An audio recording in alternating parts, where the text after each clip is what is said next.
नमस्कार दोस्तों, आज के हमारे इस वीडियो में हम आपके लिए अहोई अष्टमी व्रत की पौराणिक कथा लेकर आए हैं। एक समय की बात है, किसी नगर में एक साहूकार अपने 7 बेटे, 7 बहुएं और एक बेटी के साथ रहता था। दीपावली से कुछ दिनों पहले घर के आंगन को लीपने के लिए साहूकार की बहुएं और उसकी बेटी मिट्टी लेने के लिए गईं। मिट्टी खोदते समय साहूकार की बेटी की खुरपी से स्याऊ के बच्चे मर गए। यह देखकर स्याऊ नाराज हो गई और बोली, जिस तरह तूने मेरे बच्चे मारकर मुझे निसंतान किया है, उसी प्रकार मैं तुझे भी निसंतान कर दूंगी। मैं तेरी कोख बांध दूंगी। यह बात सुनते ही साहूकार की बेटी डर गई और उसने अपनी सभी भाभियों से अपने बदले कोख बंधवाने के लिए कहा, परंतु उसकी सभी भाभियों ने मना कर दिया। लेकिन सबसे छोटी भाभी ननद के बदले अपनी कोख बंधवाने को तैयार हो गई। उसके बाद से जब भी छोटी बहू के कोई संतान होती, वो 7 दिनों के बाद मर जाती थी। हर साल अहोई अष्टमी का व्रत आता। एक तरफ उसकी सभी जेठानियां व्रत करती, कथा सुनती और अपनी संतान की लंबी उम्र की कामना करती, तो दूसरी ओर छोटी बहू अपने घर में रोया करती। ऐसे ही समय बीतता गया। एक दिन एक ब्राह्मण को बुलवाया गया और इसका समाधान पता लगवाया गया। तो वह ब्राह्मण बोले कि इस श्राप से मुक्ति के लिए तुम्हें सुरई गाय की सेवा करनी होगी। सुरई गाय स्याऊ की सहेली है। उसके कहने पर यदि स्याऊ तुम्हारी कोख छोड़ दे तो तुम्हारे बच्चे जी जाएंगे। यह सुनकर छोटी बहू ने अगले ही दिन से सुरई गाय की सेवा करना शुरू कर दिया। वह प्रतिदिन सुबह तड़के उठकर उसका गोबर आदि साफ कर देती, उसे चारा डाल देती और साफ पानी भर दिया करती थी। सुरई गाय ने सोचा, ये सुबह सुबह मेरी सेवा कौन करता है, इसका पता लगाना होगा। अगले दिन सुरई गाय जल्दी उठ गई और देखती है कि साहूकार की सबसे छोटी बहू सारा काम कर रही है।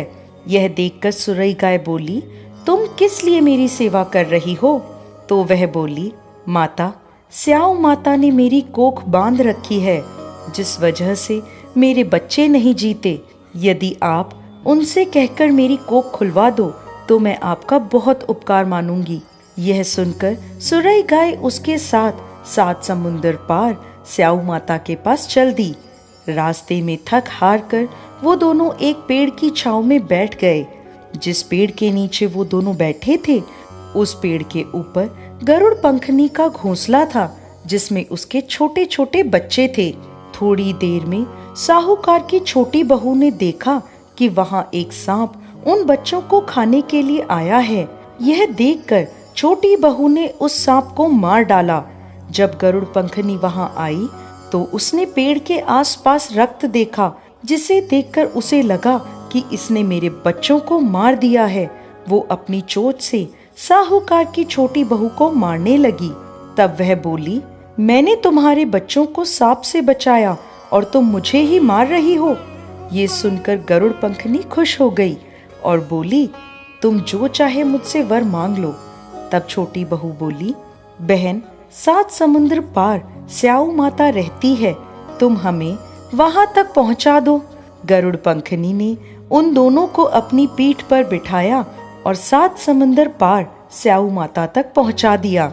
स्याऊ माता सुरई गाय को देखते ही प्रसन्न हो गई और बोली, आओ बहन, बड़े दिनों में आई हो, अब आई ही हो तो मेरे बालों में से जुएं निकाल दो।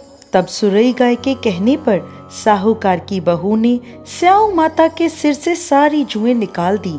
इस पर खुश होकर स्याऊ माता ने छोटी बहू को आशीर्वाद दिया कि तेरे 7 बेटे और 7 बहुएं हों। यह सुनकर छोटी बहू बोली, माता, मेरे तो एक भी संतान नहीं है। स्याऊ माता ने पूछा, ऐसा क्यों? तो वह बोली, माता, यदि आप वचन दें तो मैं इसका कारण आपको बता सकती हूँ। स्याऊ माता ने उसे वचन दे दिया।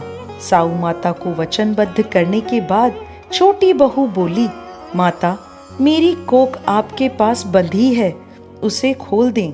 यह सुनते ही स्याऊ माता बोली, अरे मैं तो तेरी बातों में आकर धोखा खा गई, तूने तो मुझे ठग लिया। जा, मैं तेरी कोख खोलती हूँ, अब तू घर जा और घर जाकर अहोई माता का उद्यापन करना, 7 अहोई बनाकर 7 कढ़ाई देना। साहूकार की बहू घर लौटी तो देखती है कि उसके घर में उसके 7 बेटे और 7 बहुएं बैठे हैं। यह देखकर वो बहुत प्रसन्न हुई। उसने 7 कढ़ाई और 7 अहोई बनाई और अहोई अष्टमी का उद्यापन किया। उधर दूसरी ओर जेठानियां बोली, चलो सब जल्दी जल्दी पूजा कर लो, अभी छोटी बहू का रोना धोना शुरू हो जाएगा। जब काफी देर तक उसकी आवाज नहीं आई तो भाभीियों ने अपने बच्चों को पता लगाने भेजा। बच्चों ने आकर बताया, माँ वहाँ तो उद्यापन का कार्यक्रम चल रहा है। ये सुनते ही सभी जेठानियां छोटी बहू के घर पहुंची और पूछने लगी कि तुमने अपनी कोख कैसे खुलवाई। तब वह बोली, भाभी साऊ माता ने मुझ पर कृपा करी और मेरी कोख खोल दी। सभी लोग अहोई माता की जय जयकार करने लगे। हे अहोई माता, जैसे आपने पहले साहूकार की छोटी बहू पर कोप किया वैसे किसी पर मत करना, और जैसे बाद में उस पर कृपा करी वैसे ही इस कथा को कहते, सुनते और हुंकार भरते सब पर कृपा करना। कथा अधूरी हो तो पूरी करना और पूरी हो तो मान करना। जय अहोई माता।